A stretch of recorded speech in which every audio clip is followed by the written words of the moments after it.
Oh, Ronnie. Just leaving Kirkby Stephen now. We're just going to the walk-in shop to see if we can get some more Compi blister plasters. We just stayed there for the night, the King's Arms Hotel. Don't ever do that if you come to Kirkby Stephen. It's pretty rank.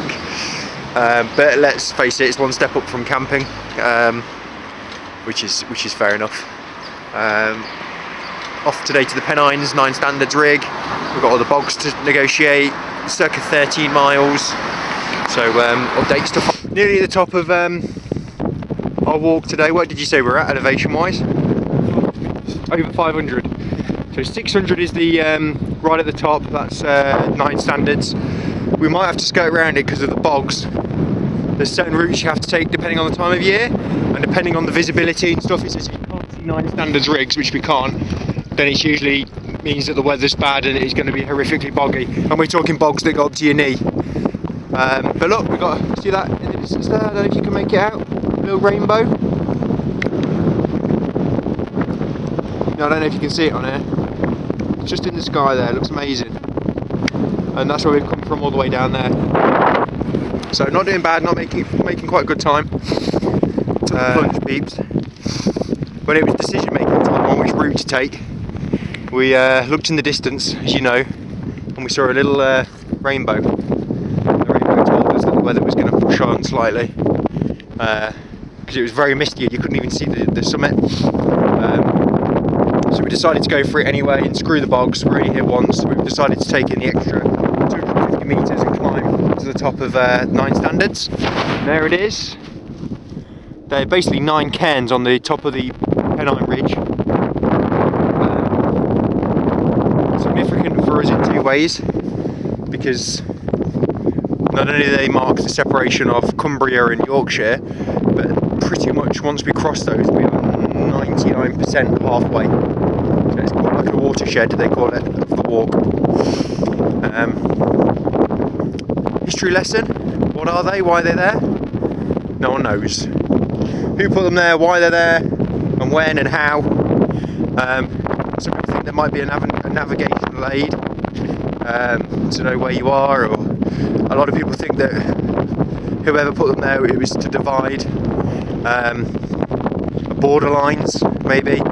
It's something very Lord of the Rings-ish, Game of Thrones-y. It's really muddy here. So yeah, no one knows. But there they are.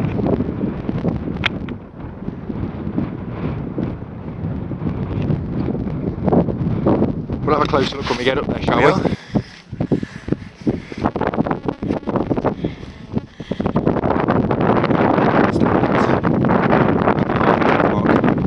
Really weird. Some square, some round. This little ledge. They don't seem that old. I mean, I might be wrong. There might be a completely normal reason why they're here, but we just don't know it yet.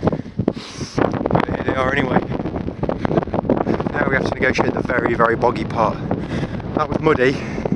Now we go down into the peat bogs, which have framed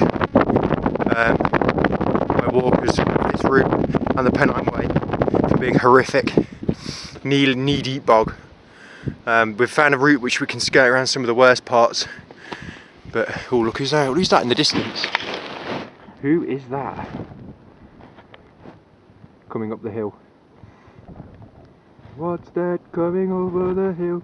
Is it Ronnie? Is it Ronnie? Yes, it is. So we're going to have some food now. It's 11:15. It's taken us about an hour and 15 minutes, 2 hours 15 minutes, which is pretty good going. And we're just under halfway. So, an all downhill now through the bog. Coming down from 9 Standards now. It's very, very intermittent. We're negotiating quite a few of these bogs, as you can see. Some of them are very, very deep at the top. We managed to find it.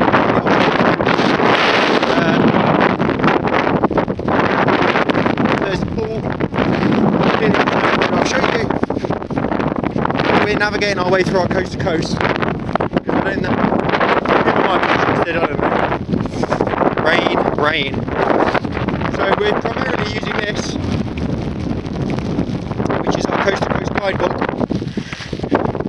As you can see, it has, you'll in a minute, it has the maps. Really interesting, really good descriptions of where we're going. Obviously if you stray from that, then you've got some issues.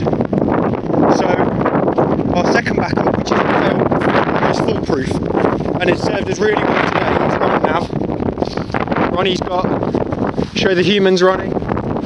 Ronnie's got all the maps cached on his phone, and it's very, very accurate GPS as well.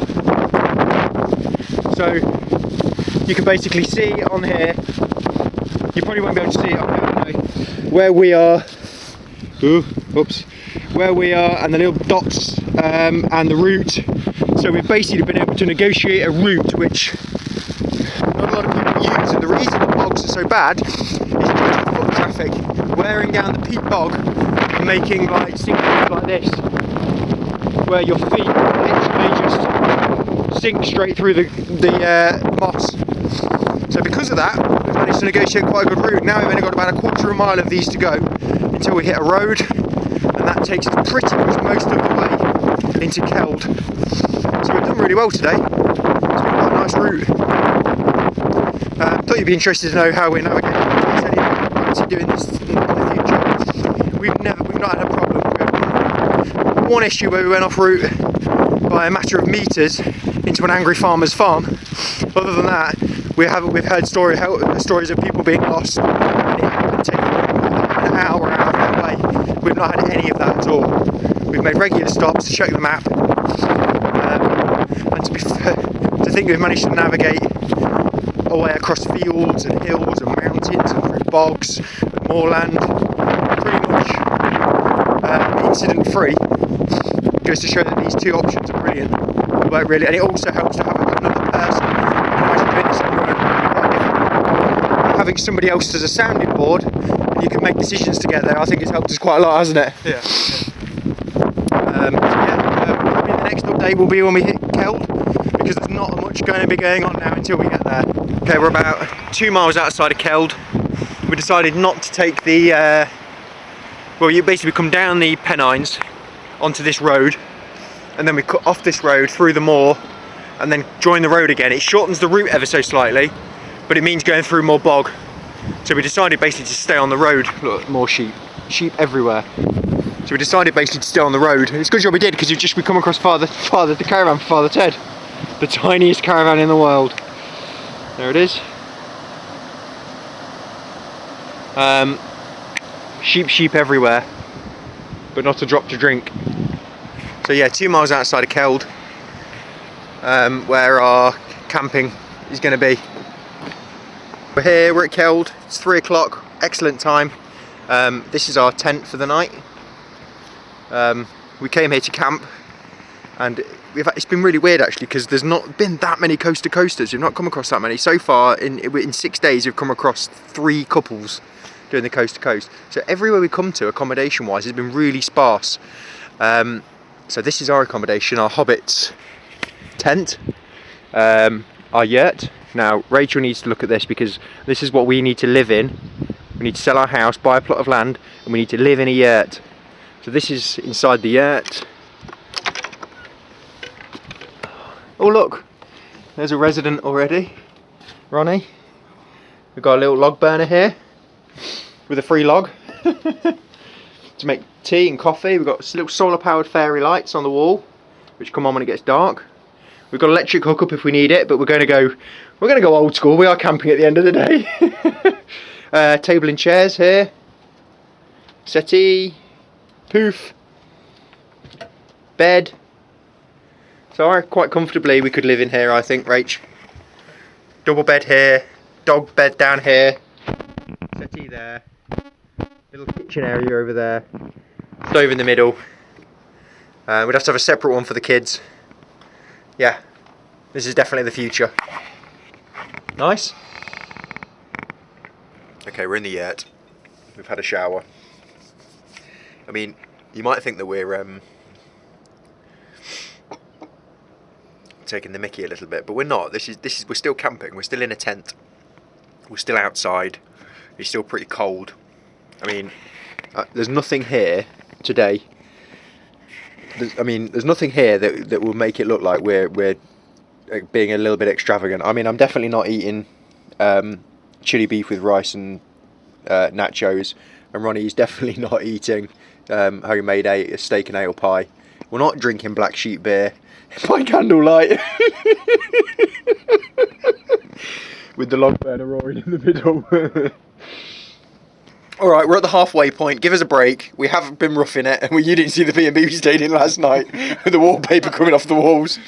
And I had to wash someone else's short and black curlies out of the bath before I got in it. So we are going to be roughing it, and we've got 3 months of camping ahead of us as well. Proper camping. So we're at the halfway point, and we thought we'd treat ourselves.